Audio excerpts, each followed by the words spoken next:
Muy bien. Muy buenos días.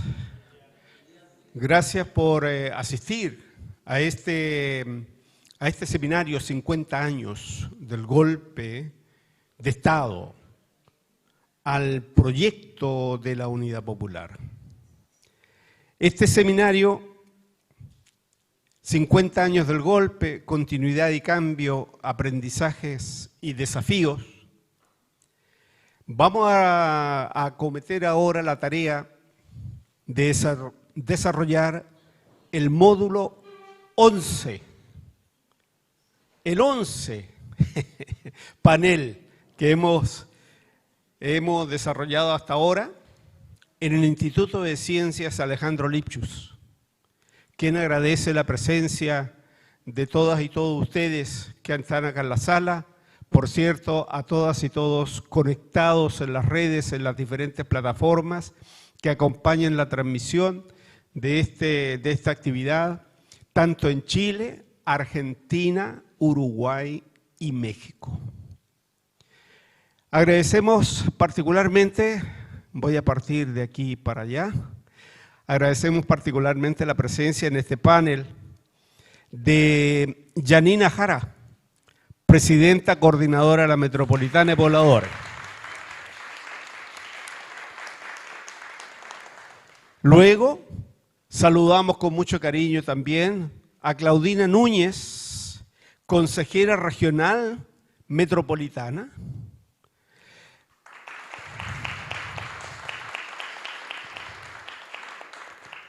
Ex alcaldesa de Pedro Aguirre Cerda, dirigente de la Metropolitana de Pobladores allá por los años duros, ¿no? Y está con nosotros. Muchas gracias, Claudina. Y por cierto, agradecer con mucho cariño la presencia y asistencia de nuestro compañero Miguel Lavner, ex director de Cormo de la Unidad Popular, Premio Nacional de Arquitectura 2019, actor de muchas de las políticas de vivienda de aquel entonces a 50 años. Y por cierto, a nuestro compañero Mario Neira del Colegio de Arquitectos de Chile.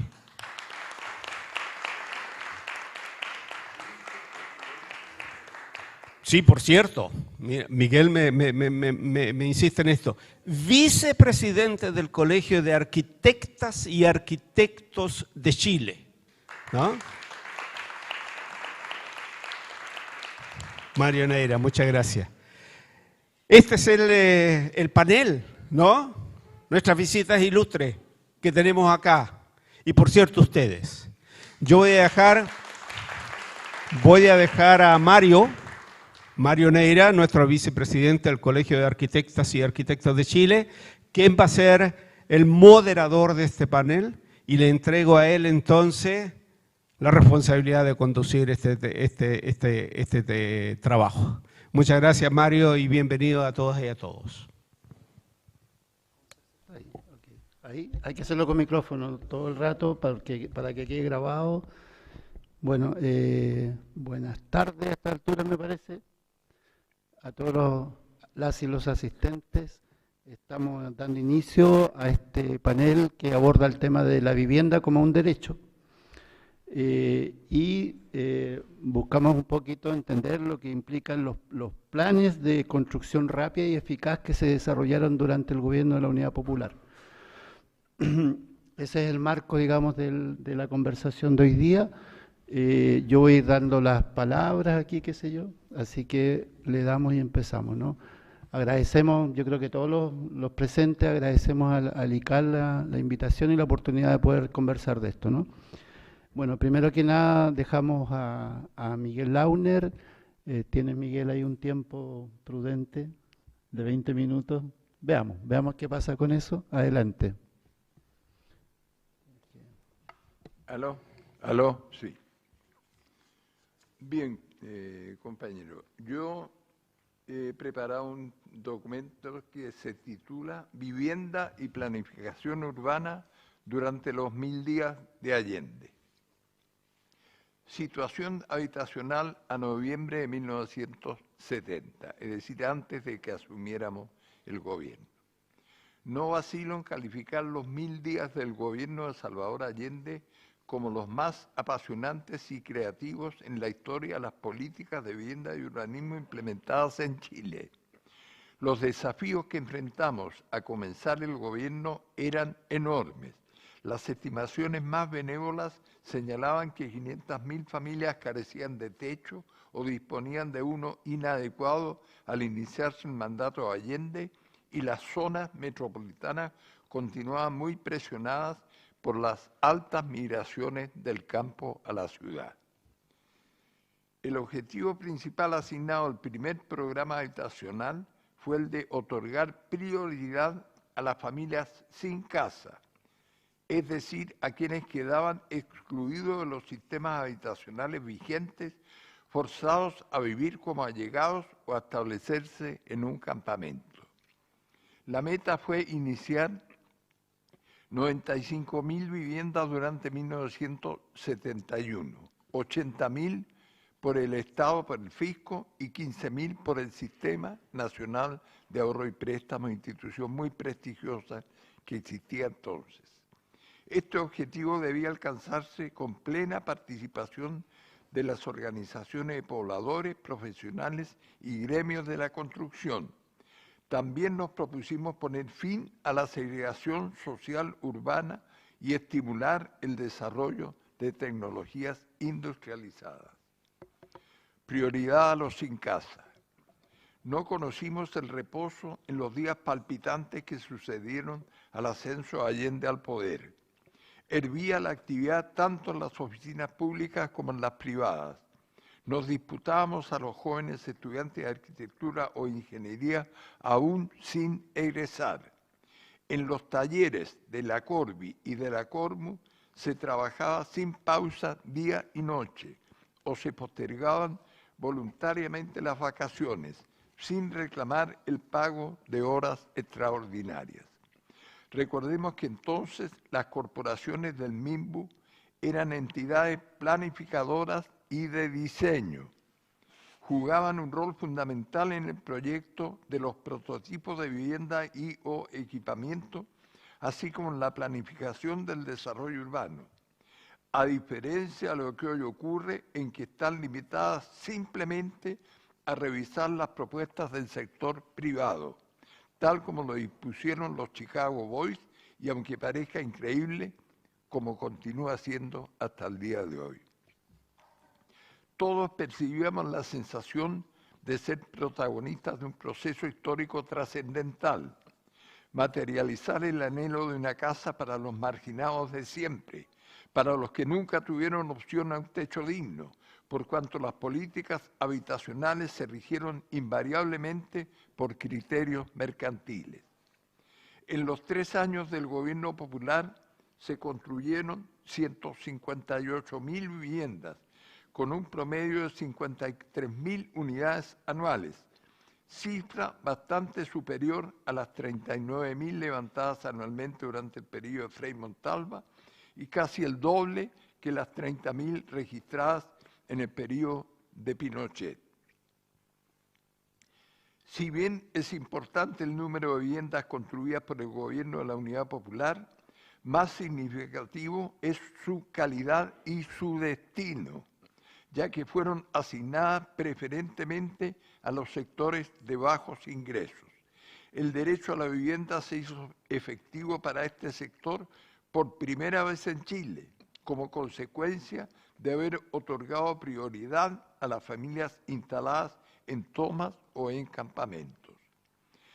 Al término del primer año, verificamos, sin embargo, que esta política de identificar a los sin casa solo con aquellos instalados en un campamento era una política simplista, unilateral, ya que la estructura de la familia sin casa incluía un universo mucho mayor.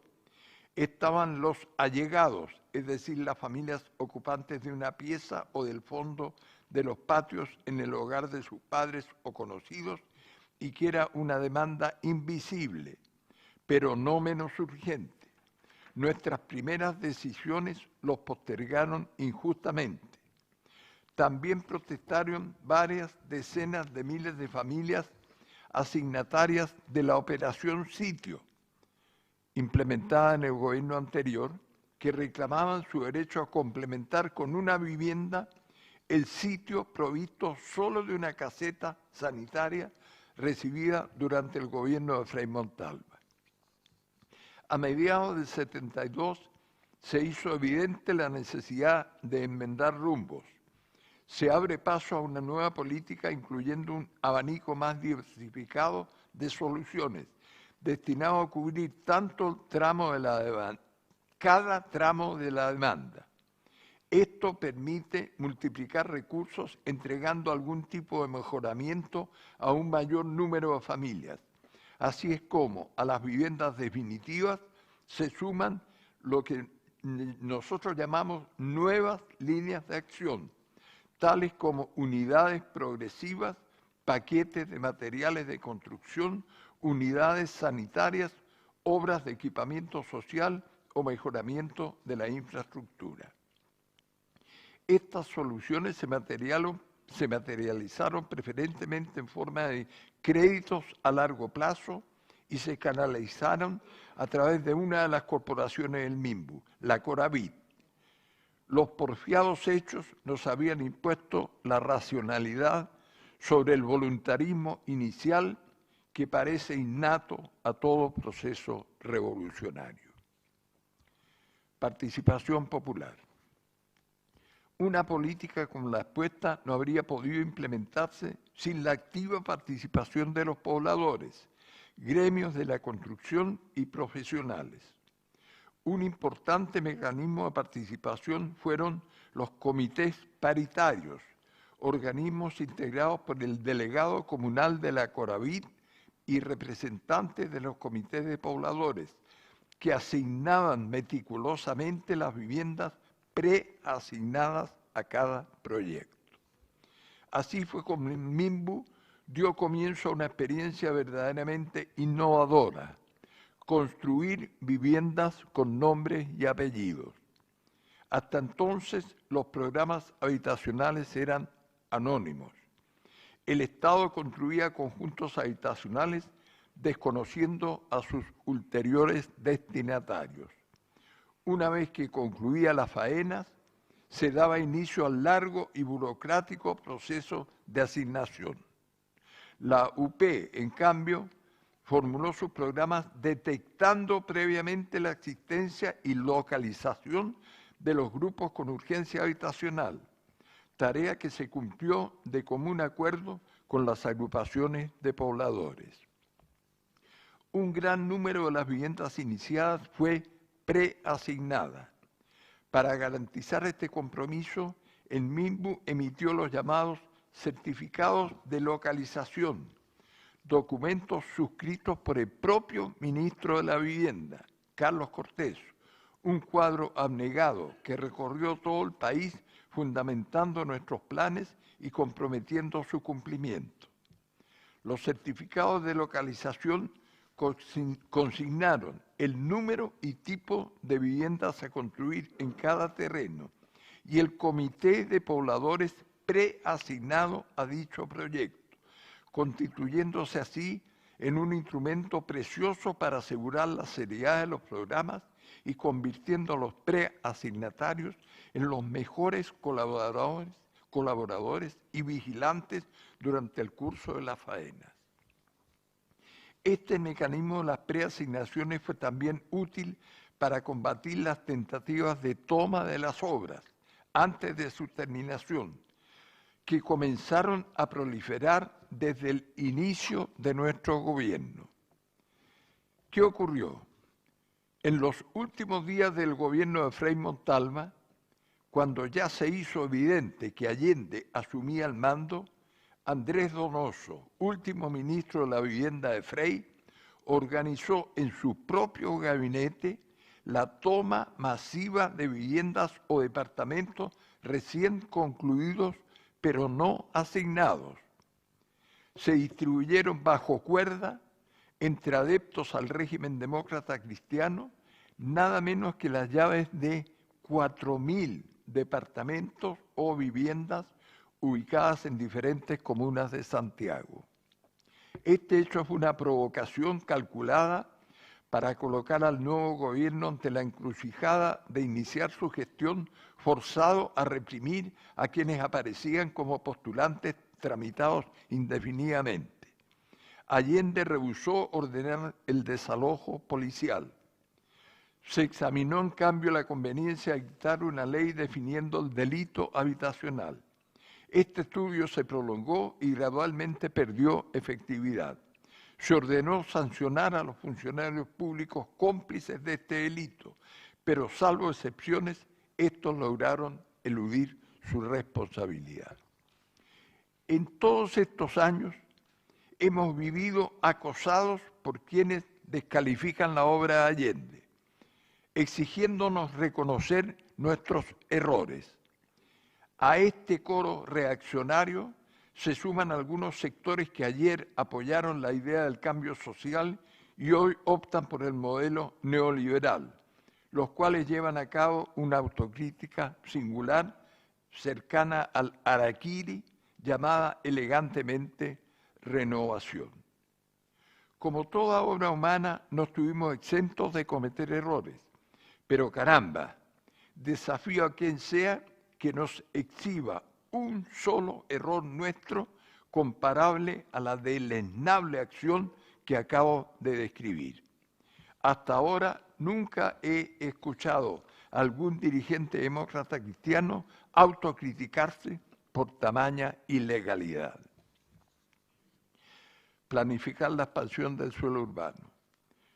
Todas las doctrinas urbanísticas vigentes a la fecha sostenían la necesidad de ejercer un control sobre el suelo urbano, limitando su expansión indiscriminada y la especulación. Solo al Estado o a los municipios les corresponde la misión de definir el uso y destino del suelo urbano, y no a los promotores inmobiliarios privados, como de hecho ocurre hoy día. Frey había creado la CORMU en 1965, dotándola de los mecanismos legales que hacían posible el manejo del suelo urbano. Nosotros hicimos pleno uso de estas atribuciones, las cuales nos permitieron adquirir terrenos en forma expedita y a precios razonables en las zonas adecuadas,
en 3 años, la obra de la Unidad Popular en materia de vivienda, ciudad y territorio no tiene ninguna discusión cuando escuchamos lo que nos plantea Miguel hoy día aquí.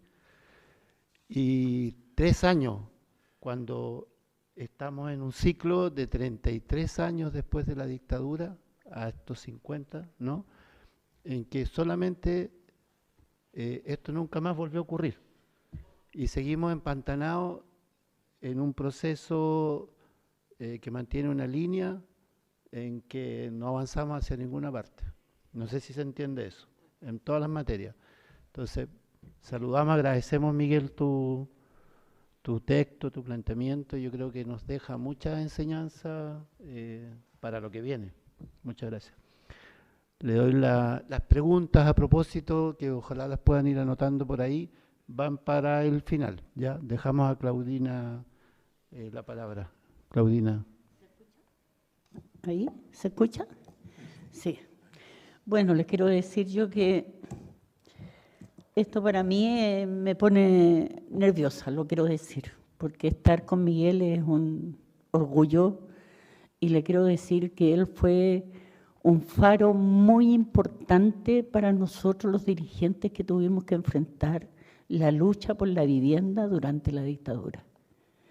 Fue tan importante que él a lo mejor nunca ha conocido el impacto que tenía en nosotros desde la perspectiva de lo que ellos hicieron y que nos alimentó para poder levantar el movimiento de allegados en Chile y hacer algo tan importante que era que los allegados pasaran a ser personas que tenían nombre, tenían lugar donde vivían y tenían historia y eran seres humanos.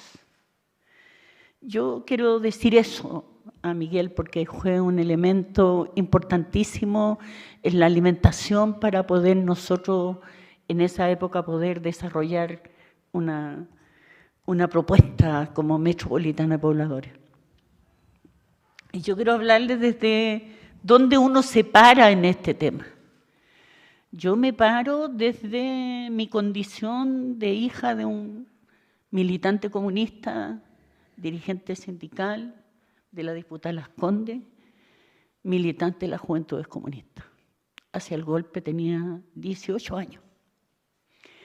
Por lo tanto, enamorada, lo quiero decir abiertamente, de la participación y de la cultura en mi calidad de estudiante, fascinada en el gobierno de Allende, porque era parte importante de lo que venía, porque era importante ser la mejor estudiante, porque teníamos un compromiso, porque cuando Allende hablaba nos movía esto y nos movía el corazón y nos convocaba al trabajo voluntario, a hacer los días domingos, a trabajar en la hilandería para que nuestros compañeros pudieran descansar, la Yarur Sumar, la Nylon, porque había que producir más. O ir al campo a limpiar las cosechas los fines de semana, porque también había que producir más y teníamos que abastecer la alimentación. Y estábamos comprometidos, estudiantes de la Consolidada Ávila, teníamos un bus que nos trasladaba exclusivamente a los estudiantes. Y era gratuito. Y conocimos el municipal y pude escuchar por primera vez la 9ª Sinfonía de Beethoven. Y vi el ballet.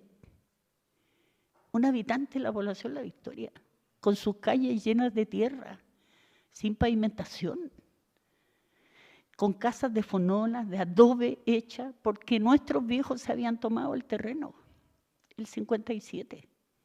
Fue una de las tomas más grandes. Y esa herencia que ellos nos legaron, cuando nosotros crecimos, cuando nos dicen, el que se casa, casa quiere, entonces nosotros decimos, bueno, pero aquí podíamos construir. No, el que se casa, casa quiere. Nosotros nos vinimos aquí y construimos esta vivienda. Usted va y busca su vivienda y lucha por su derecho a tener su vivienda.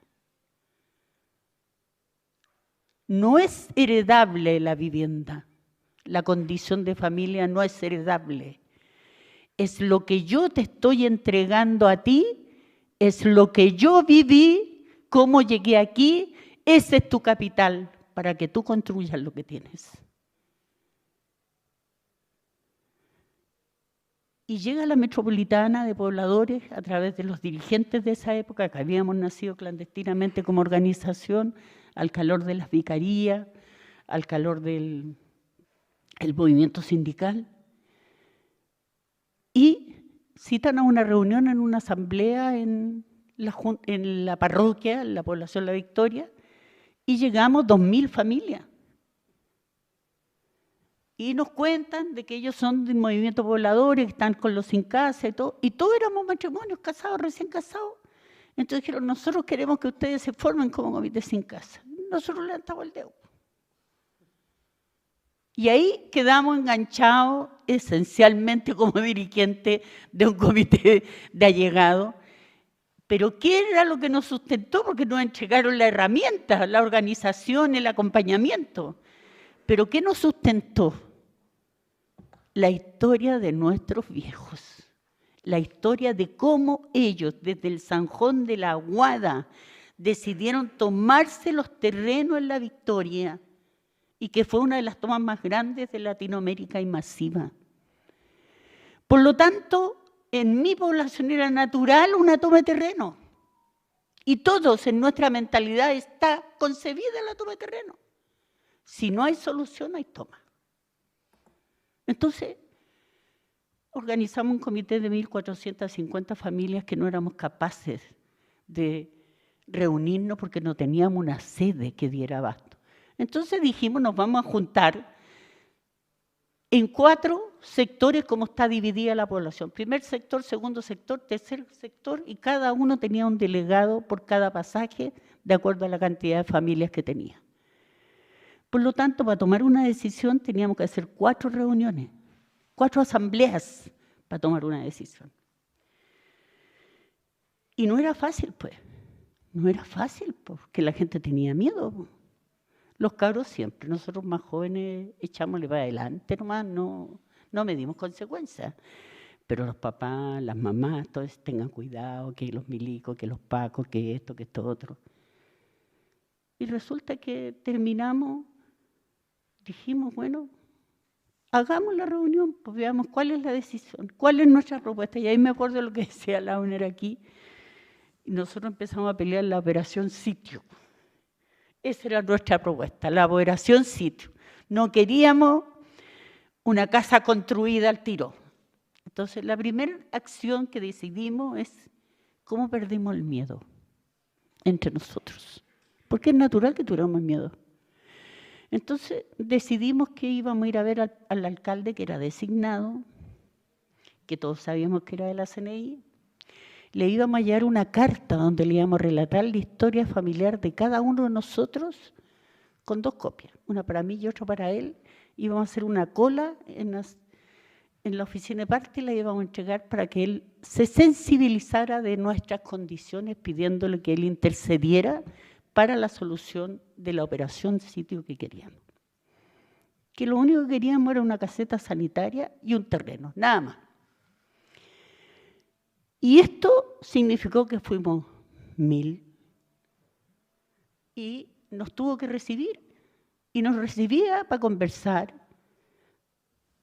Nosotros sabíamos que él era ultraderecha, CNI, y nos recibía y nos ponía la grabadora aquí encima, y los dirigentes y el funcionario municipal que estaba ahí, que era el agente que informativo, y que después del día, las cosas de la vida de ese funcionario, fue funcionario mío en la municipalidad, y que fue dirigente de los trabajadores, lo más triste. Y era el soplón. Y volvíamos a conversar y a contarle la historia de los problemas que teníamos para sensibilizarlo. Nos demoramos 6 meses conversando con él. Hasta que un día dijimos, ¿saben qué? El alcalde no nos agarra, no nos entiende, no tiene ninguna sensibilidad, y una señora dijo, él está complotando contra el presidente. Si está complotando contra el presidente, hay que decirle al presidente. ¿Quién es el representante al presidente en la vivienda? El ministro de Vivienda. Entonces, ahora vamos a ir donde el ministro de Vivienda, todas y todos, caminando por la Alameda, vamos a llegar a este punto, en Serrano, con la Alameda, por la vereda de acá, por la vereda de allá, por este otro lado, para no que nos vieran como marcha, llegando, y vamos a ir a entregar una carta. Fuimos las 1.200 familias a entregar la carta, y por supuesto que llega el carabinero a decirnos, oye, ¿y ustedes qué hacen aquí? Nos rodean y toda la cosa. Y le decimos, mire, nosotros venimos a dejarle una carta al ministro, porque el ministro, que tiene la política de responderle a la gente, tiene un alcalde que está atornillando al revés. Llevamos 6 meses conversando con él. Esta es la primera carta, esta es la segunda carta, esto es lo que hemos conversado, esto es lo que hemos solicitado, no hay respuesta. Entonces nosotros venimos a decirle esto al presidente. Y nos dice, y el oficial nos dice, ¿y no pudo elegir otro día que esta es la fecha de aniversario del MIR? No, no teníamos idea nosotros.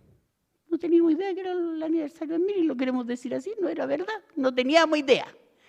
Bueno, dijimos, estamos pecando. Entonces, como estamos pecando de inocencia, le dijimos, porque no teníamos idea, queremos que usted intervenga. Y logramos con este oficial entrar a la oficina de parte, para que nos recibieran la carta. Y nos detuvieron a los jóvenes y empezaron a registrarlo, por lo tanto le dijimos, ¿sabes? No lo haga, porque nosotros les dijimos a ellos que nos acompañaran. Nosotros somos los responsables. No lo hagan. Y como nosotros no estábamos en un afán de agresión, ni de verbal, ni nada, los tipos creo que de alguna manera dijeron, bueno, esto es nuevo, no sabemos cómo se atreven. Yo creo que ellos sabían que nosotros andábamos haciendo algo, pero nunca pensaron que éramos capaces de llegar ahí. ¿Qué les quiero decir con esto? Que lo que aprendimos en el quehacer conjunto todos, porque para mí fue un aprendizaje, para mis vecinos también. Independiente de la historia de nuestros padres, nosotros teníamos convencido que nosotros éramos capaces de dar una solución. Pero teníamos que agotar todas las instancias de debate y de discusión con la gente. Hasta que tomamos la decisión que no teníamos respuesta y nos fuimos a la toma de terreno. Y en esa toma de terreno, le quiero decir, fue la primera toma que dimos la pelea y nos tomamos un terreno en departamental con Avenida La Feria y peleamos durante todo un día. Y fue la primera vez que salió todo el barrio, toda la gente, a defender a los que habíamos ido a la toma de terreno. No ganamos el terreno, nos sacaron, pero exigimos que nos sacaran en vehículo, que nos llevaran, conseguimos condiciones de agua, con los carabineros y todo ese tipo de cosas. Pero lo que quiero decir es que aprendimos que nosotros no íbamos a lograr nada peleando por la legalidad del sistema con respecto a la solución de vivienda, porque no estábamos considerados para nada. Porque las viviendas las entregaban las asistentes sociales designadas de los municipios, con los alcaldes de turno. No había sistema de postulación, no existía. Entonces, por lo tanto, eran así las cajitas de fósforo, y con este movimiento se inicia la pelea cuando Pinochet se declara el general de los pobres.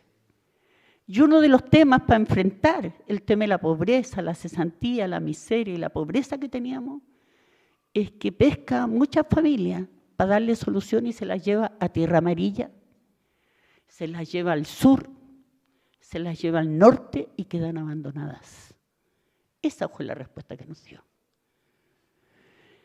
¿Qué les quiero decir con esto? Que esa historia sigue siendo igual. Cambian los actores, cambian los vocablos.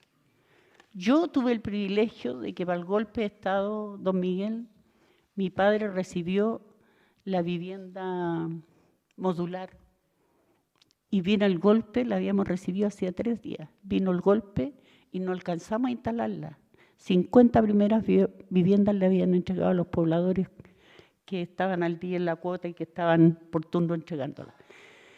Y tuvimos que instalarla en la casa en ese momento. Pero no era una media agua, era una casita hecha.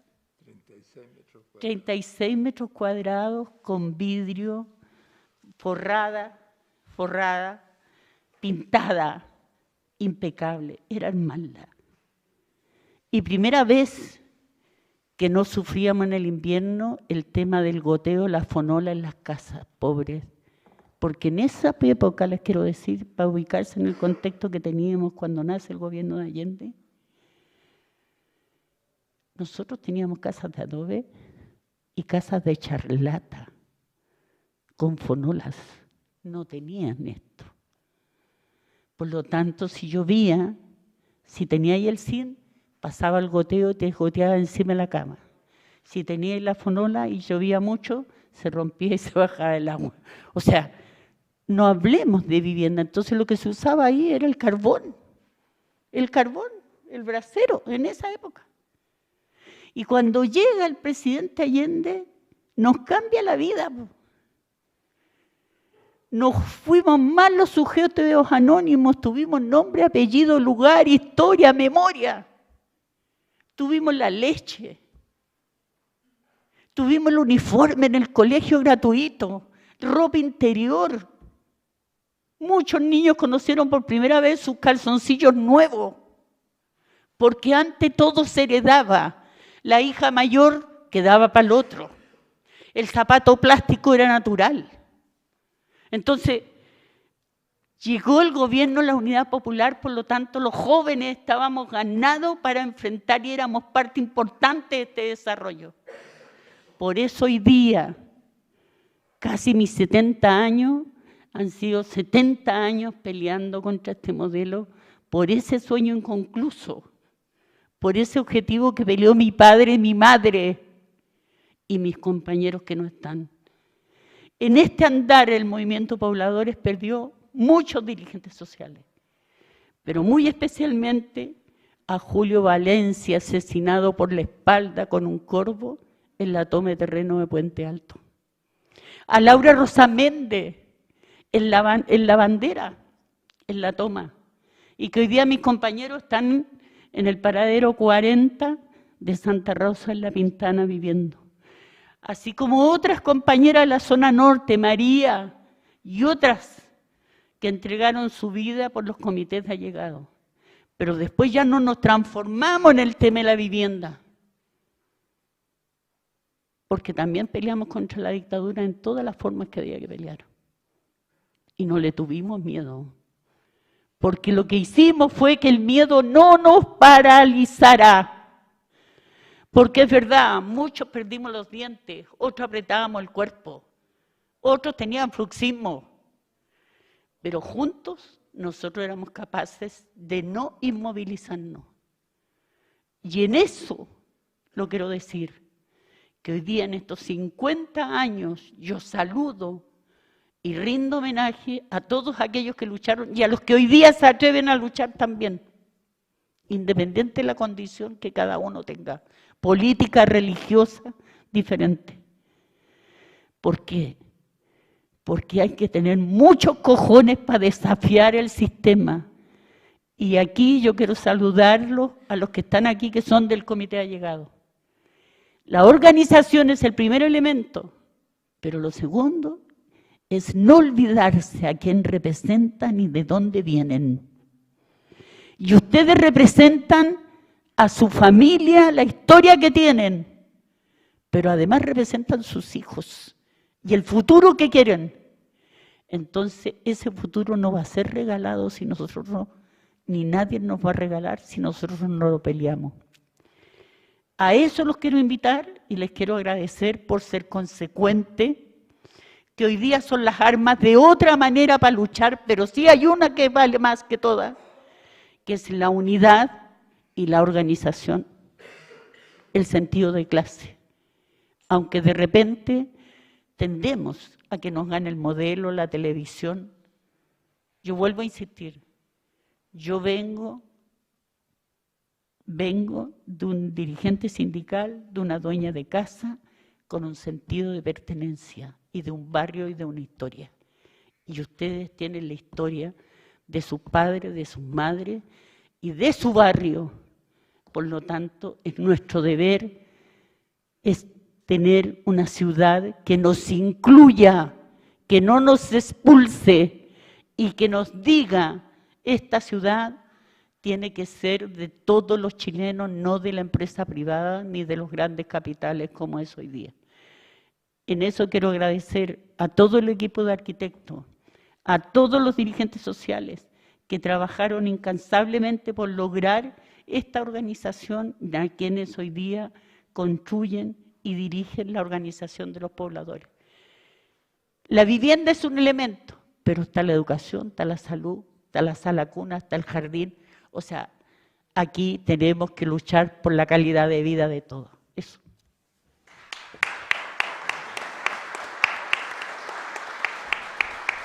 Muchas gracias, Claudina. Como bien lo dice Claudina, la lucha claramente sigue, estamos en eso, unidos. Le damos la palabra a Yanina, por favor, Yanina. ¿Se escucha ahí? ¿No? ¿Sí? Ya. Bueno, ¿Te lo puedes acercar un poquito más? ¿sí? ¿Ahí sí? Ahí se escucha bien. Bueno, primero que todo, agradecer esta maravillosa instancia que nos dio ICAL para poder tener este conversatorio tan importante con tremendos expositores históricos y que han dado una lucha incansable por el derecho a la vivienda digna en esta conmemoración de los 50 años. Así que es un espacio donde nos sentimos gratamente representados como organización, representados bajo la lucha que hemos tenido y que hemos continuado desde la base de la historia que han comentado acá los compañeros. Hacia atrás no voy a comentar porque dieron una clase magistral de lo que significó la lucha popular, de lo que significó el movimiento de pobladores en los años de dictadura, y por ende nos vamos a enfocar un poquito en lo que estamos viviendo en la actualidad como pobladores, pobladoras, y obviamente el trabajo que hemos realizado organizadamente todavía en conjunto con el Colegio de Arquitectos y Arquitectas por un Chile Digno, con el compañero Miguel Launer y con la tremenda experiencia aquí de la compañera Claudina desde su momento dirigencial también y desde su postura ahora como core, ¿verdad? Como core y que sigue en la pelea. Y qué importante para nosotros los pobladores poder enraizarnos de lo que es la historia. Qué importante poder comprender los procesos sociales que hemos vivido como pobladores, porque al momento que nos educamos y nos enraizamos de eso, podemos entender la lucha que hoy estamos dando, que no es fácil.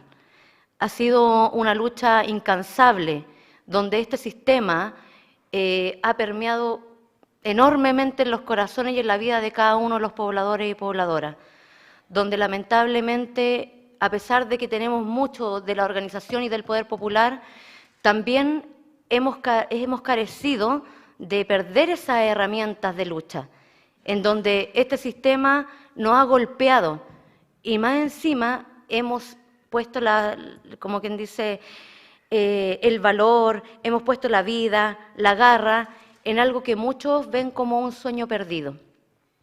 El derecho a la vivienda es lograble. El derecho a la vivienda es dignidad para nuestras familias. Por lo tanto, no podemos perder el norte en eso. Y qué importante todas las apuestas que se hicieron en el periodo de Salvador Allende cuando se dignificó la vivienda y que en estos años de pseudodemocracia hemos perdido tras la mercantilización de la inmobiliaria, que han hecho todo un tema de lucro con la necesidad de cada una de nosotras y de nuestras familias. Frente a eso, ¿qué nos queda hacer? Seguir dando la pelea, seguir la batalla, y eso se hace a través de la lucha organizada.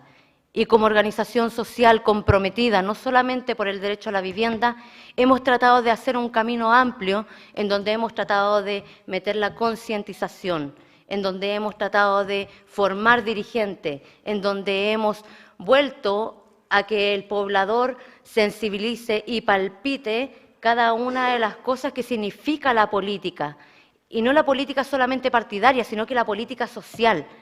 Y como cuando ellos representan y cuando ellos sienten eso suyo, se hacen parte de esta lucha y pueden entender las transformaciones sociales que podemos hacer los pobladores y las pobladoras. Frente a eso, han sido años donde se ha golpeado enormemente a las familias, a los pobladores, y donde nosotros hemos tenido que tomarnos los espacios, donde hemos dicho todas las formas de lucha son válidas para la obtención de la vivienda, y en eso no nos hemos quedado. Y hoy puedo decir que después de tantos años donde hemos sido golpeados, se han abierto las posibilidades y las puertas a seguir trabajando y transformando para poder crear políticas habitacionales reales como lo hicieron acá con los compañeros. Hoy en este gobierno, a 50 años del golpe militar, se ha vuelto a tomar la voz popular, se ha vuelto a trabajar con las organizaciones sociales. Si bien es cierto, ha sido un proceso invisibilizado, porque aquí la derecha lamentablemente ha jugado un rol fundamental con los medios de comunicación, y eso ha golpeado obviamente también la conciencia de clase de cada una de las familias, cuando nosotros más encima nos enraizamos en que tenemos distintos estatus sociales y que existe la clase media y que en realidad somos pobres, somos gente vulnerable, que estamos sobreendeudada y que quedamos 1 mes o 2 meses sin trabajo, y ¿a dónde nos quedamos? En donde lamentablemente el derecho a la vivienda se perdió y tenemos un sistema constitucional que avala la accesibilidad a la vivienda. ¿Y accesibilidad para quiénes realmente? Para unos pocos. Porque resulta que al final y al cabo o eres muy rico para el Estado y muy pobre para el sistema y quedaste en el limbo. Y aquí estamos, peleando para que cada uno de nosotros podamos tener el derecho al techo. Y eso con sus distintas formas. Hoy nos vemos totalmente criminalizado el movimiento de pobladores. Hoy está a la palestra el tema de la ley maldita, la ley antitoma, cuando uno de los principales motivos de acción de lucha han sido las tomas de terrenos para la obtención de la vivienda. Y aquí tenemos el testimonio claro que nos dio la compañera Claudina de cómo se fueron ellos enraizando también con la lucha en la vivienda a través de la toma de terreno. Si bien es cierto, tenemos una gama de posibilidades ahora de las cuales podemos tratar de ir solucionando el tema. La base principal del problema parte por la Constitución. Y qué doloroso fue para nosotros como pobladores haber perdido esa Constitución que fue presentada a través de los movimientos sociales, que presentaba la necesidad, que daba la ventaja de poder al fin tener derechos que pudieran sustentar cada una de las problemáticas que teníamos los pobladores, y no solo en temas de vivienda, en temas de salud, de educación, de pensiones, y qué lamentable que la hayamos perdido y que se haya deshacido así entre las manos. Hoy día dependemos de un hilo con cada una de esas luchas, y qué doloroso fue vivir ese proceso, y qué doloroso ver que nuestros pobladores no entendieron cuál era la transformación que se estaba haciendo, y que lamentablemente ahora estamos en manos de la ultraderecha, en donde cada una de las propuestas que hemos presentado y que hemos peleado como pobladores durante todos estos años, las han tirado para atrás. ¿Por qué? Porque lamentablemente los poderes fácticos acá son mejores. Vamos hablando sobre el tema económico, vamos sustentando a las familias más enriquecidas de este país. ¿Y qué pasa con el poblador? Con el obrero, con la clase obrera, que pucha que hasta el diálogo no han sacado de por medio. El vocabulario, el pobre no es pobre, el obrero ya lo borramos también, no han quitado las clases de historia, no han quitado la educación cívica, porque un pueblo que no tiene educación es un pueblo que también no tiene memoria y por lo tanto no tiene conciencia. El llamado siempre es poder buscar cada uno de los espacios de poder educarse y poder ser parte de estas transformaciones sociales a través de la lucha popular. Hoy en día hacemos el llamado a que podamos en conjunto poder ver la estrategia de que se dé el veto presidencial a la ley antitoma. Es una problemática que tenemos actual y que tenemos que sacarla de raíz. No puede ser que criminalicen así la necesidad de la vivienda. No puede ser que criminalicen a nuestras familias, porque que no se nos olvide que cada una de esas personas son parientes, son vecinos, y son todas personas que han tenido que luchar por una necesidad. No es fácil vivir en una toma de terreno. No es fácil estar sin agua, sin luz, estar rodeado de repente por el rigor de la pobreza, de las lluvias, del frío, del hambre. No es fácil. Entonces tenemos que concientizar esa parte, porque de repente somos, como les digo, hemos sido tan egoístas con nosotros, con nuestra gente, que hemos perdido la sensibilidad de lo que significa poder estar a la par con el otro, el poder trabajar en equipo, en poder sostener la lucha y ser empáticos con lo que cada una de las personas está pasando. Así que el llamado ese, el poder seguir organizados para que este tipo de cosas que está hoy día organizando la derecha en contra de los pobladores puedan ser fragmentadas y podamos seguir luchando por un país más justo y más digno. Con lo que respecta a políticas habitacionales, como organización nosotros nos hemos puesto a la palestra. Y pucha que nos ha costado, porque nos ha faltado eso, nos ha faltado la espalda, nos ha faltado la conciencia, nos ha faltado la fuerza, nos ha faltado la garra, porque de repente, ¿para qué estamos con cosas? Este sistema nos come y también a nosotros nos devasta con todo el dolor que vemos del día a día. Pero estamos en pie de lucha. Y esta lucha es totalmente importante porque la transformación no solo la queremos hacer ahora para nosotros, porque siempre hemos dicho, somos las generaciones que vienen las que tenemos que seguir también encaminando, para que nuestros hijos no tengan que pasar las carencias que estamos pasando nosotros, para que nuestros hijos no tengan que vivir todo el rigor de este sistema tan cruel con los pobladores. He aquí donde nosotros hemos de la par construido unas políticas a través de este plan de emergencia habitacional, que si bien es cierto, no es suficiente, porque es una carencia que se viene arrastrando hace muchos años, y cualquier política que queramos armar a lo mejor va a ser insuficiente, pero son pasos que estamos dando agigantados para volver a la dignidad de las personas y volver al trabajo organizado que hicieron en su tiempo con Salvador Allende, donde la vivienda era propia, donde la vivienda era digna, donde no solamente se hablaba de la vivienda, sino que también de los espacios comunitarios, donde se veía la creación de juntas de vecinos, donde era importante el entorno, la calidad de vida. Y eso lo hemos vuelto a recuperar. ¿A pasos lentos? Sí, ha sido a pasos lentos, porque no es fácil, pero lo hemos vuelto a recuperar.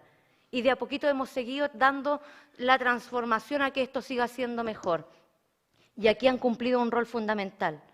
Hoy, en la actualidad, el Colegio de Arquitectos y Arquitectas ha estado al pie del cañón presentando distintas propuestas junto con los movimientos de organizaciones sociales de pobladores para poder contribuir a este gobierno, para poder contribuir a esta política habitacional que ha estado totalmente baja en estos últimos años y que ojalá al terminar de este gobierno podamos cumplir y aportar con nuestras familias y nuestra solución habitacional a las 260.000 viviendas que se proponen en el plan de emergencia habitacional.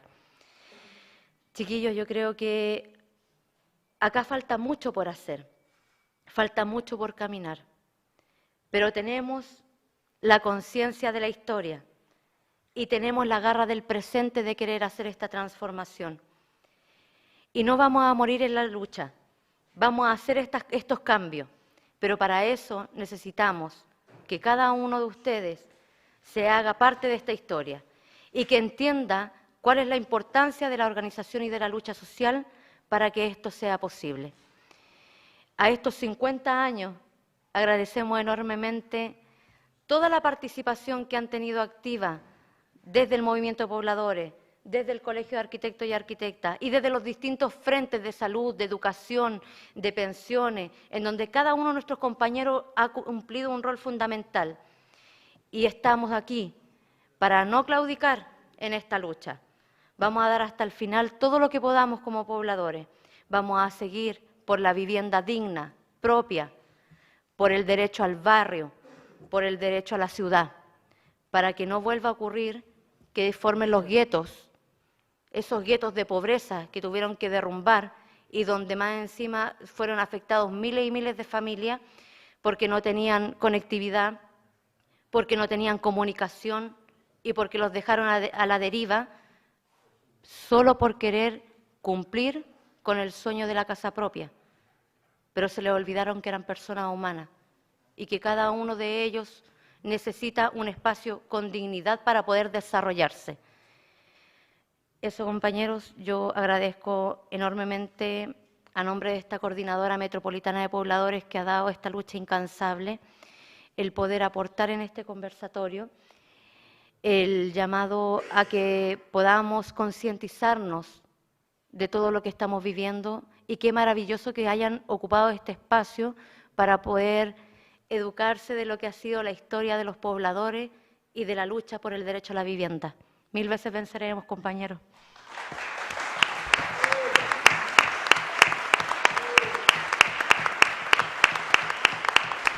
Muchas gracias, Yanina, por tus palabras. Bueno, ahora tenemos todavía un tiempo para poder hacer algunas preguntas, ustedes mismos, entre ustedes, el público que está aquí presente, y entiendo que si hay preguntas pero también por la plataforma podemos hacerlas. Así que yo me voy a adelantar un poquito, voy a hacer más que una pregunta, voy a hacer una... Está corriendo por ahí esto de una carta contra lo del veto, ¿no? El veto respecto al tema de la ley de usurpaciones. No sé si todos aquí la firmamos ya. Yo, por supuesto que yo ya la firmé. Y no sé si basta con firmar esa carta, eso está claro. No, así que los invito a ubicar ese documento en una plataforma Google Form que se firma, qué sé yo, y a preguntarnos si basta con solo firmar eso para hacer algo respecto a esta ley maldita que le llaman los pobladores y las pobladoras en general. Y otra preguntita, así como al pasar, simple, ¿somos nosotros esta generación también? Así como lo fue la generación de Miguel en sus tiempos con los pobladores de ese tiempo, con los arquitectas y arquitectas de ese tiempo. Me pregunto, ¿y nosotros no somos acaso o son las generaciones que vienen?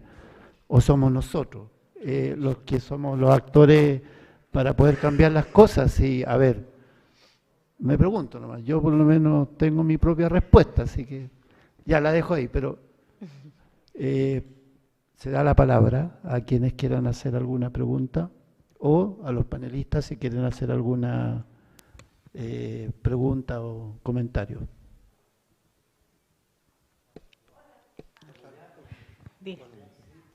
Allá, va micrófono.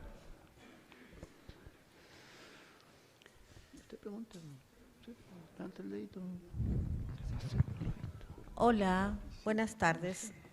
Yo soy de la Metropolitana de Pobladores, ya todos lo saben, y quiero hacer una, no sé, no una pregunta, sino una afirmación a don Miguel.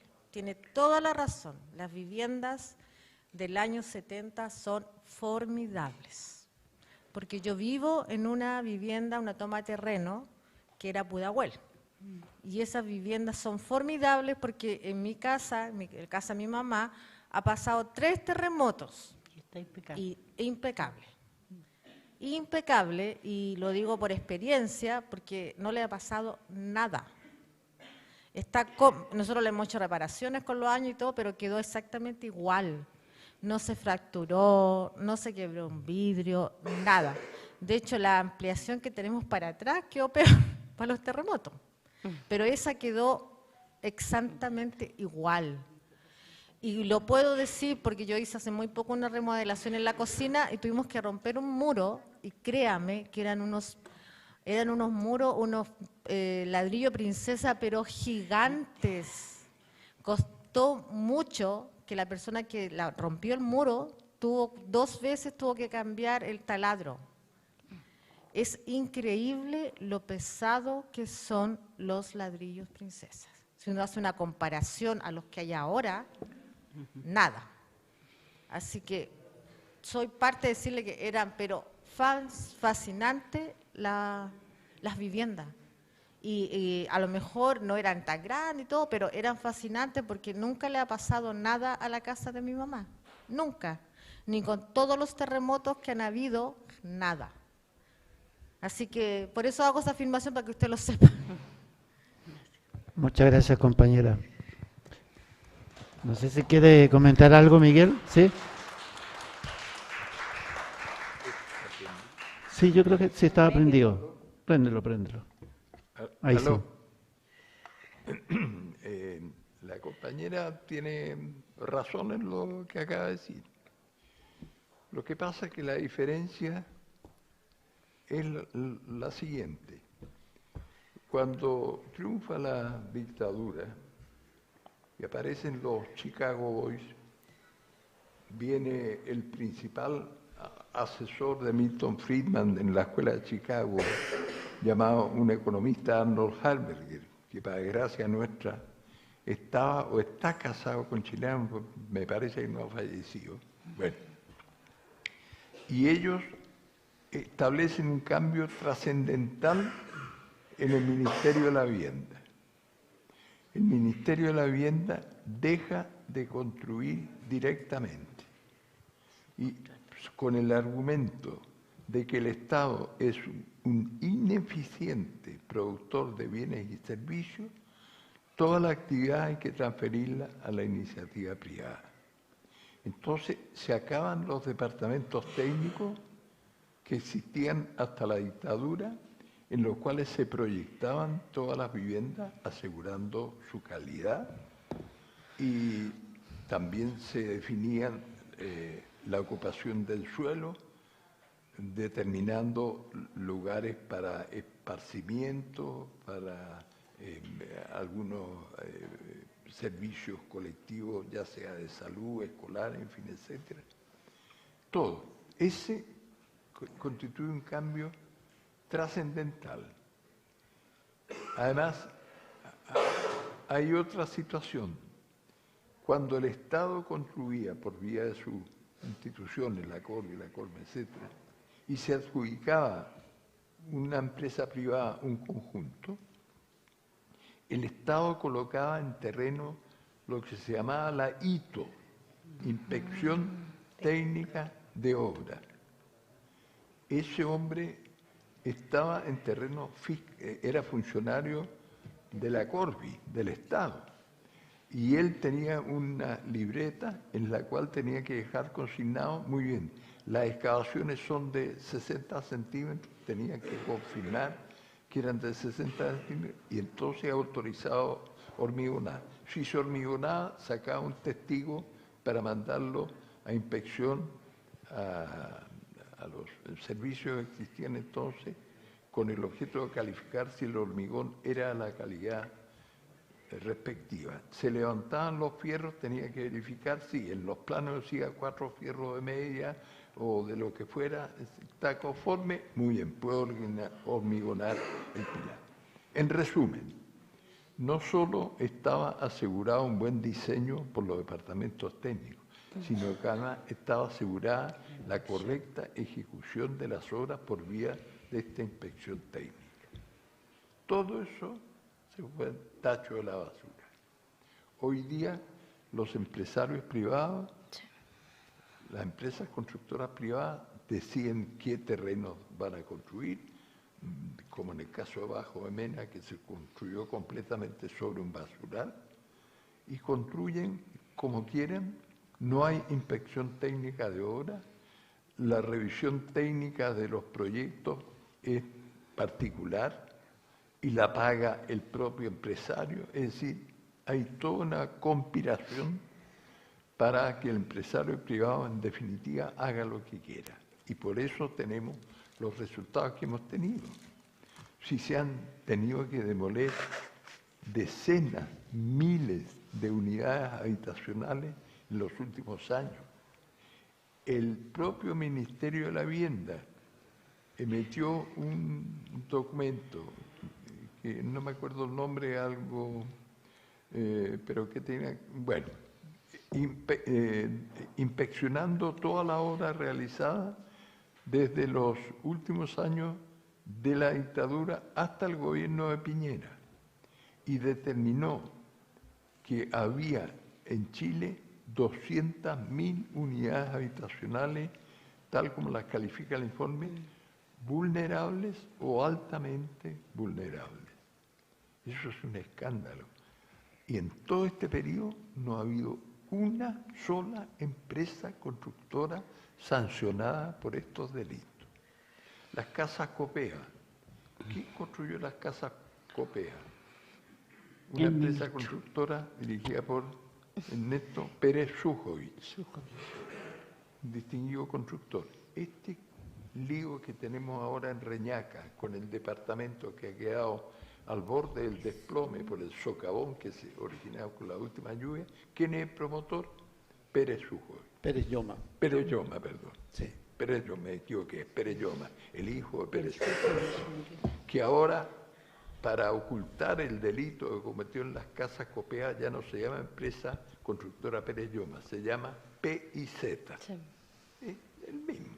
les cambié los nombres. En consecuencia, desgraciadamente para nosotros, incluido gobiernos como los que ha habido con la Michelle Bachelet y ahora con nuestro Gabriel Boric, no ha habido posibilidad de controlar que la iniciativa en materia constructora la siga manteniendo en las empresas constructoras privadas. En definitiva, la Cámara Chilena de Construcción.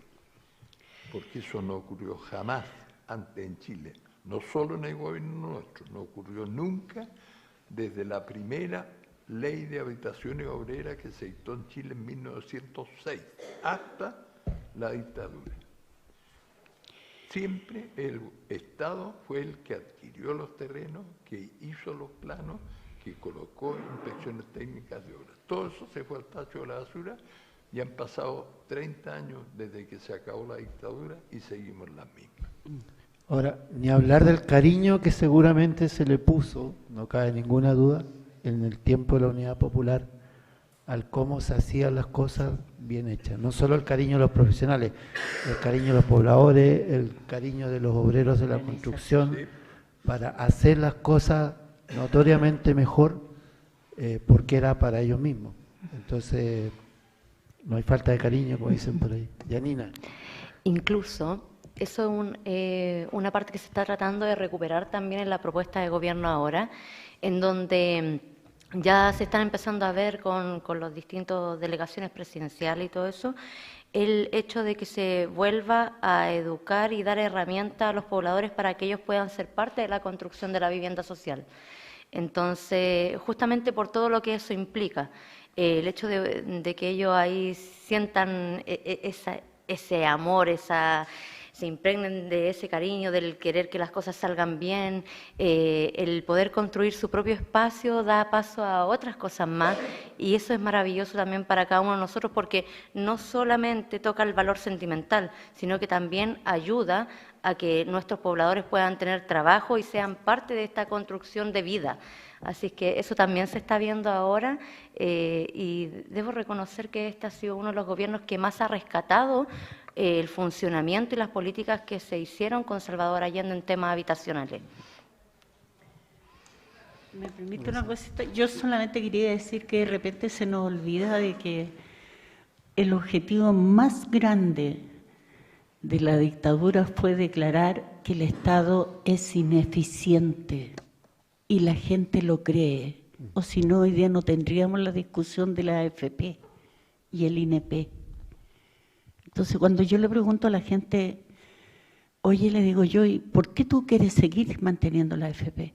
Es que me aseguras. No, te aseguras donde te dura la plata, porque la mitad se va a quedar el dueño, ¿no? Sí, el dueño de la AFP, pues se lleva su parte. ¿Y a dónde vaya a ir después? Ah, voy a ir a la municipalidad para que me den la pensión dueña de casa. ¿Ay, quién te la da esa? La municipalidad. No, esa te lo da el Estado. El Estado, pues yo te lo estoy dando. Parte mía, está ahí. Parte de mi mamá, de mi papá, de todos nosotros estamos contribuyendo para que tú tengas eso. Y ahí la gente todavía no asocia de que hemos declarado y aceptado que el Estado es ineficiente, que nos vendieron ese argumento. Es tan ineficiente, le quiero decir, que hoy día hacer un plan regulador nos demoramos 20 años. Hoy día nosotros estamos haciendo... Y ya queda obsoleto. Llega obsoleto. Entonces, cuando termina el plan regulador, tenemos que ir a regularizar lo que se hizo. Y ojo, ustedes son dirigentes sociales, van a tener un barrio, una casa, son dirigentes de junta de vecinos. Y tienen que conocer lo que es el plan regulador de la comuna donde se quieren ir y en la que viven. Porque ese es el instrumento que mandata. Y hoy día, por primera vez, quien puede modificar, no por primera vez, hoy día, esta vez, que así lo puso la dictadura, puede modificar el plan regulador las empresas, los privados. Antes era el Estado, ¿no? Hoy día son los privados. Yo quiero este terreno y quiero modificar el plan regulador y pago para que me lo modifiquen. Y vamos a discutir un plan regulador. Entonces, también, si nosotros queremos construir, tener un derecho en la ciudad, para tener el derecho en la ciudad, tenemos que preocuparnos del terreno y del espacio público.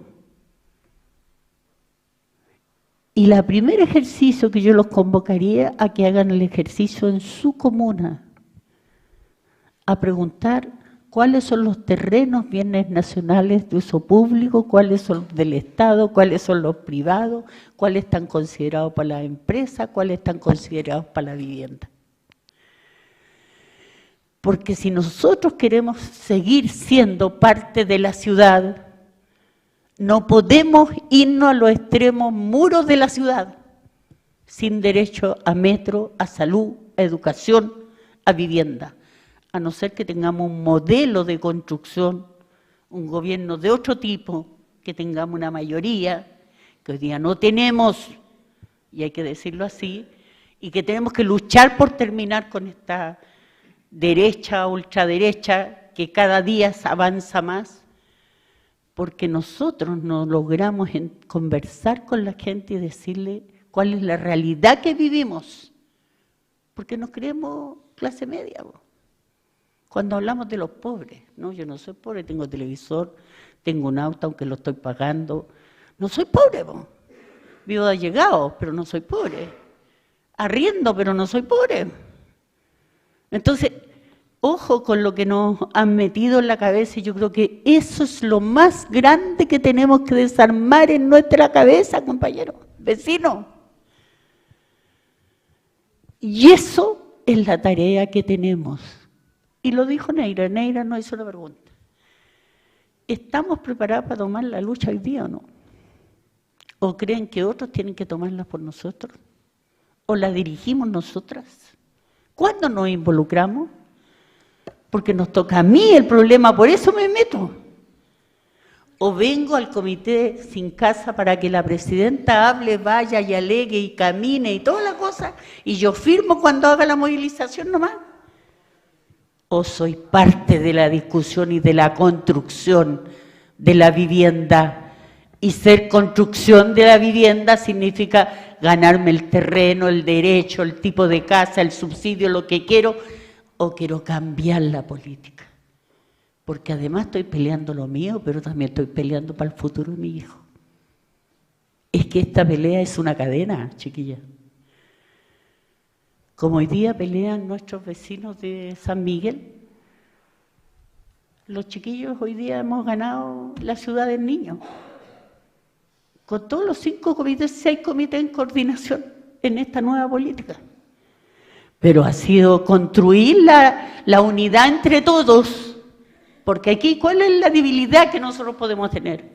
Es que cada uno queremos poner la firma con nuestra organización. Y aquí lo que tenemos que contribuir es cómo la organización pasa a ser el motor de cualquier cambio de un objetivo central. Y todos nos ponemos detrás de eso. Y ese es el desafío que dice la Janine hoy día. ¿Cómo avanzamos con este nuevo proceso, con este gobierno? Pero también cómo abrimos los caminos para avanzar mucho más allá. Y aquí no es tan solo pelear la vivienda, es pelearlo el sueño de todos. El deseo, la vivienda, la salud, la educación, el amor, la libertad, el estudio de mi cabro, el futuro de mi nieto. Y yo les quiero decir que aquí los felicito a quienes se han decidido a entrar a esta posta, porque esta es una posta. Ayer fuimos otro, y hoy día a lo mejor no estamos dedicados al 100% a la vivienda, pero estamos en esta posta, en otras áreas también trabajando. En la región hoy día, para mí es la región. Entonces estoy preocupada de lo rural, estoy preocupada del agua, estoy preocupada de otros temas que también tienen que ver con calidad de vida. Pero también estoy viendo el artículo 55 y la vivienda en las comunas rurales. Los caminos, la locomoción, no es igual que en la región metropolitana. No hay postas en todas partes. Entonces hay mucho que hacer y construir en este país, porque la dictadura sí lo hizo maravillosamente bien. ¿Saben lo que hizo bien? Destruir lo que le costó años y años de lucha a los obreros, a las mujeres, a los hombres, para lograr derechos. Lo destruyó así. Pero nosotros somos el mono porfiado. Y en eso hay que ser mono porfiado. Partimos hoy día y no terminamos hasta que tengamos entregada la posta. A eso los quiero invitar. Seguir en esta posta.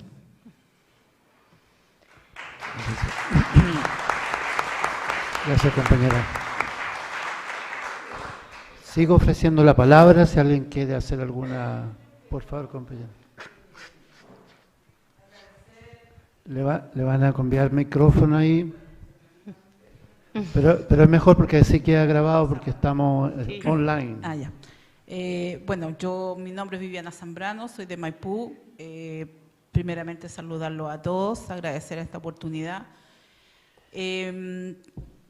Con el resumen que hizo el compañero Miguel, yo se lo agradezco porque yo soy hija de la dictadura.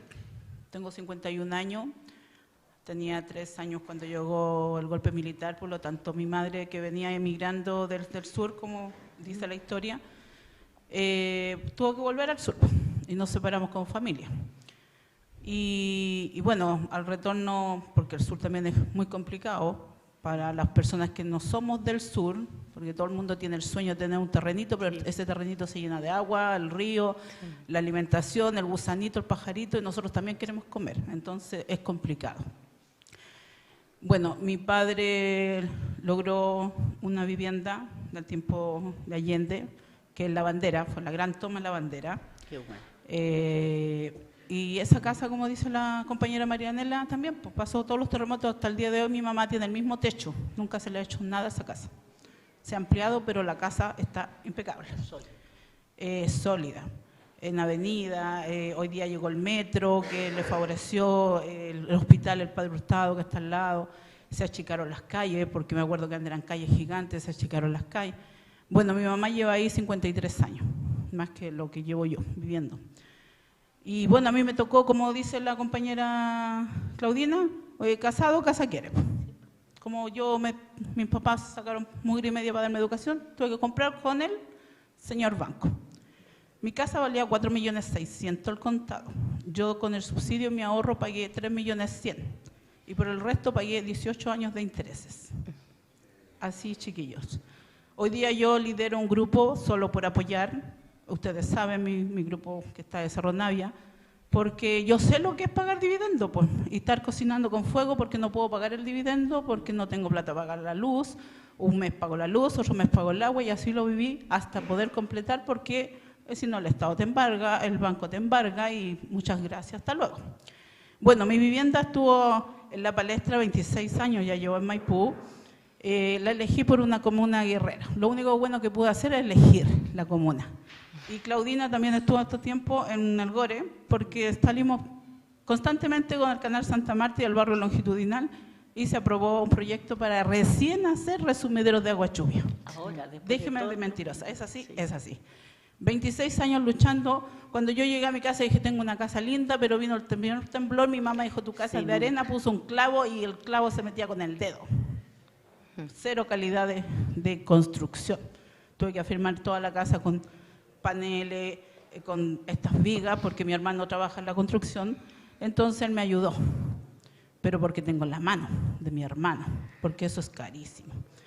Bueno, hoy día estamos luchando como pobladores en ese sector, y veo la decadencia de las viviendas, que empezamos este trabajo hace muchos años con otra compañera de barrio, porque las casas, como son chiquititas, tampoco caían en el patio de las casas una casita, pues como se hacía antes, porque antes los terrenos eran bastante más largos, más grandes, eran las familias más amplias también, 6 hijos, 8 hijos. Y bueno, nos dimos la cuenta que eran allegados en una casa de fósforo, no podíamos. Y ahí iniciamos el tema de los allegados. En ese tiempo, bueno, esa gente se fue a Talagante. Y bueno, nos quedamos tranquilos, pues, pero resulta que ahora yo tengo un hijo, pues, y también quiere casa. Pues yo también le digo lo mismo, casado, casa quiere, mi hijito. Y él, gracias a las marchas que hicieron los estudiantes, él estudia con gratuidad porque yo no podría pagarle, yo soy pobre. Tengo una casa, pero soy pobre. Y si aspiro a un sueldo, hoy día al sueldo mínimo, porque mi capacitación no fue bastante buena, fue tiempo de dictadura. O sea, yo converso con un niño de octavo y esa es la educación que tengo. Tengo sobrinos de 12, 13 años que están en el séptimo, octavo, y conversamos de las materias y es lo que me pasaba en el cuarto medio.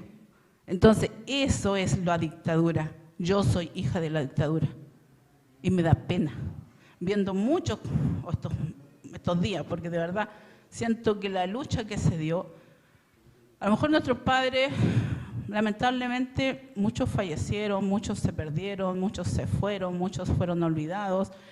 Yo soy como le digo, de gente de campo. Mi abuelo siempre fue uno de los tildados de comunista. No te juntes porque comunista está reclamando los derechos de agua, los derechos de la siembra.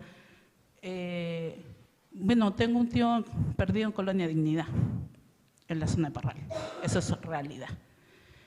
Entonces uno dice, no, si la dictadura a mí no me afecta. No me afectó. Me afectó, pues. Y si ustedes ven todos estos días que han hecho varios, no sé, resumen de todo, me doy cuenta cuánta pega se hizo y cuánta era la desigualdad que había. Vean Víctor Jara, que está en Netflix hoy día, que yo quedé impactada, porque hay cosas que uno no quiere estudiar, no quiere educarse, no quiere, no, el día a día, el trabajo, la comida y el pan, perdón, no es todo eso. Así que lo insto a verlo, a ver la historia. Yo le agradezco al compañero que lo hizo en el tema de la vivienda, porque yo voy de vacaciones a esas cabañas que dice él, pues, en Pichicuy, ahí están unas cabañas que son del MOP hoy día, del Ministerio de Defensa, van cada 15 días los trabajadores, en Las Cruces también, la iglesia también tuvo harta oportunidad porque había que sumarse a algo. También hay cabañas de veraneo ahí, que yo las ocupo. Y digo, esto es tiempo de mi abuela, de mi madre. Y ellas dieron la lucha haciendo la olla común para lograr su casa, para que llegara al alcantarillado. Y después fue el tema del sitio que dice Claudina, es verdad, mi mamá hasta el día de hoy, tengo una sobrina que tiene mellizo, le dice, que gracias a la coordinadora tuvo su vivienda, y le decía, pero cómprate un sitio. Hoy día no es así. Cómprate un sitio. Y ahí te construyen, no es así. Entonces, ellas quedaron con esa idea que se podía hacer. Pero fueron tantas y diferentes formas de luchar que yo se lo agradezco. Hay mucha gente que no me conoce y tampoco yo conozco las historias de ellos y yo se lo agradezco, de verdad. Esto pasar un resumen, imagínense en la vida del día a día. Así que en la memoria de mi padre, que no está, de mi abuelo, gracias. Y eso, lo que dice Claudina, no es solamente la casa. Yo lo estoy viviendo porque estamos esperando los resumideros de agua lluvia 26 años. Ustedes van a tener su vivienda, pero el entorno lo cuidan ustedes. El entorno lo vigilan ustedes. Sí. Eso. Así que gracias a la coordinadora por todo este empeño y agradezca a los dirigentes que tienen. Venir aquí no es venir a perder el tiempo, es apoyar y abrir puertas. Gracias. Gracias, compañera. Reconstrucción de tejido social. Es importante, no hemos olvidado de eso. Reconstruir el tejido social. Y para eso tenemos la lucha organizada. Que no se olviden que todas las temáticas son importantes y todas las temáticas están presentes dentro de nuestra familia. Todos tenemos abuelos, todos tenemos estudiantes, todos tenemos carencias, todos tenemos problemas comunitarios y para eso, para poder enfrentarlo, es a través de la organización y la reconstrucción del tejido social. Eso, compañero. Yo creo que ya estamos casi terminando, no sé si quieren hacer unas breves, si es que quieren, intervenciones finales, pero así ya como nos quedan 5 minutitos, yo creo, con suerte. Y no olvidemos que tenemos a puertas, en 3 o 4 meses, el desalojo de aproximadamente 5.000 hogares en San Antonio y Cartagena. Es una papa caliente, como se dice, un tremendo problema que, si tomamos todo lo que nos contó Miguel, tenemos que inventar alguna solución, y eso es tarea de todos. No sé si Miguel, las compañeras quieran decir unas últimas cositas muy cortas para cerrar. ¿Dónde vive? Maipú. ¿Qué tipo de población es?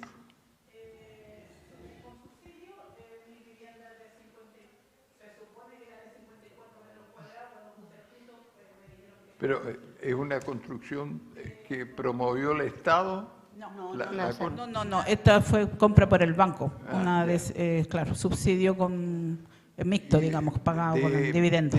¿De qué año tiene más o menos? 95, tienen 26 años. Bueno, Vivienda ahí te básica. quiero decir, hay una línea de acción del Ministerio de la Vivienda que nosotros, Organización de Arquitectas y Arquitectos por un Chile INE, le hemos insistido al gobierno, este gobierno, desde que asumió Carlos Montt, y que desgraciadamente no se ha implementado, que es la renovación de las áreas antiguas en estado de deterioro, como por ejemplo la que tú mencionas. En el gobierno nuestro, nosotros hicimos mucho en ese sentido.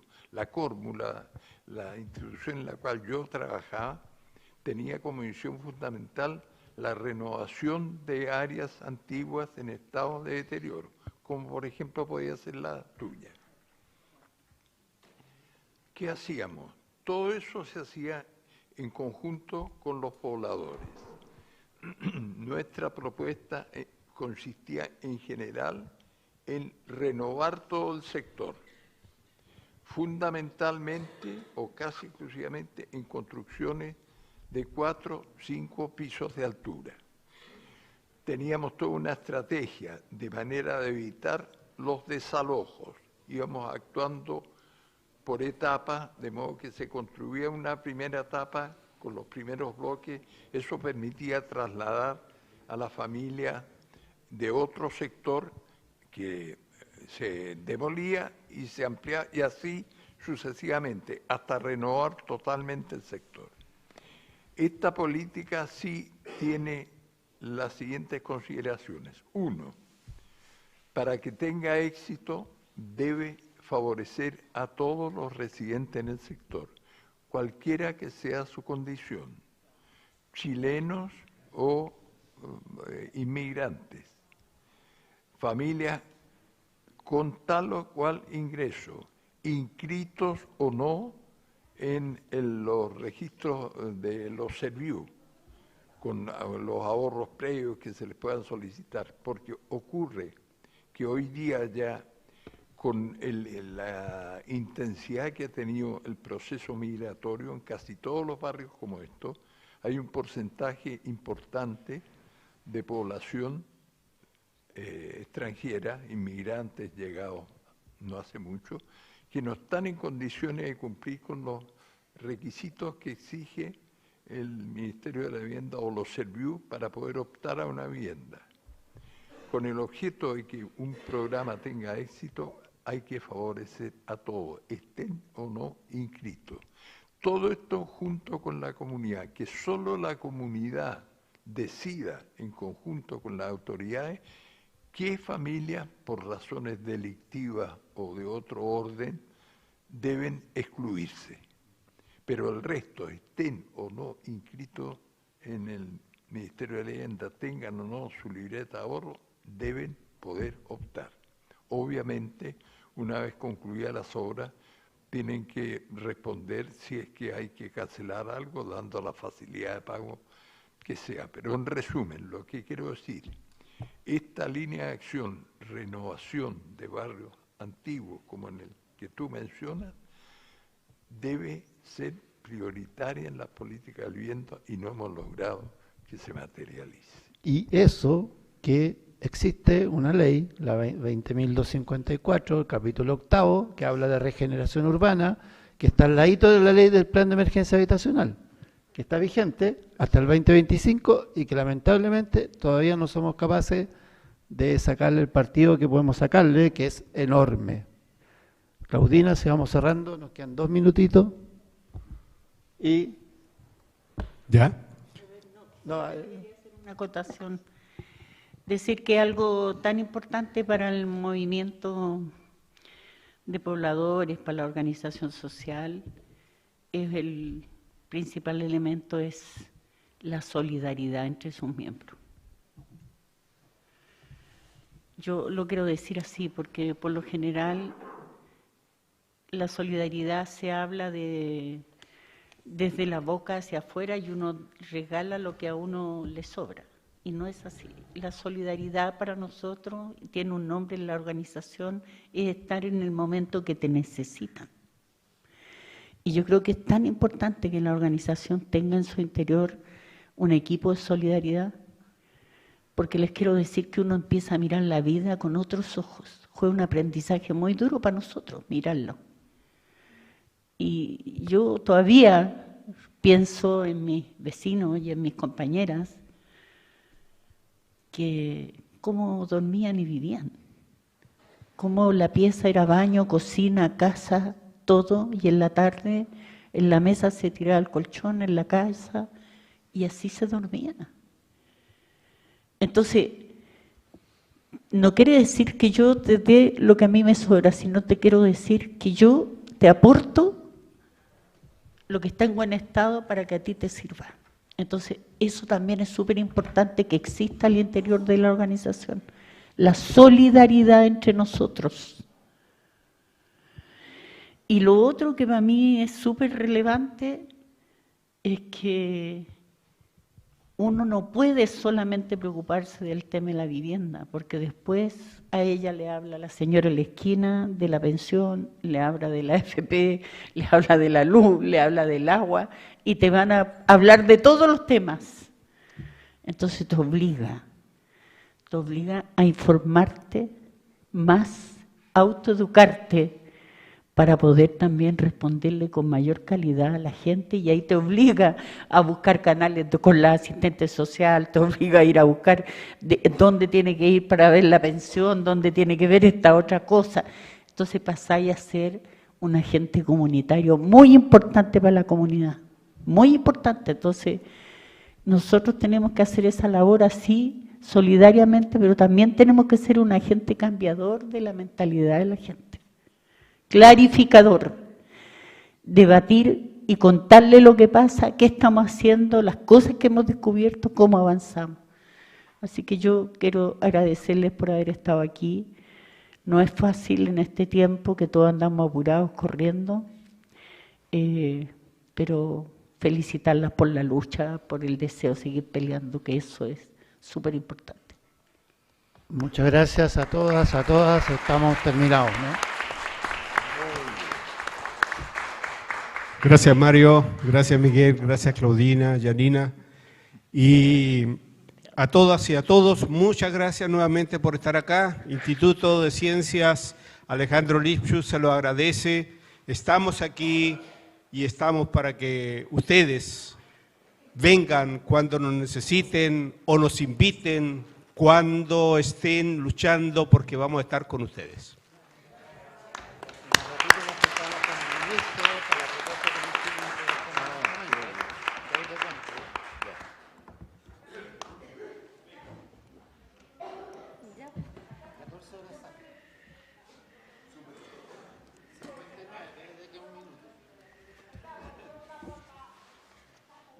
Oye, ahí una fotito entre todos.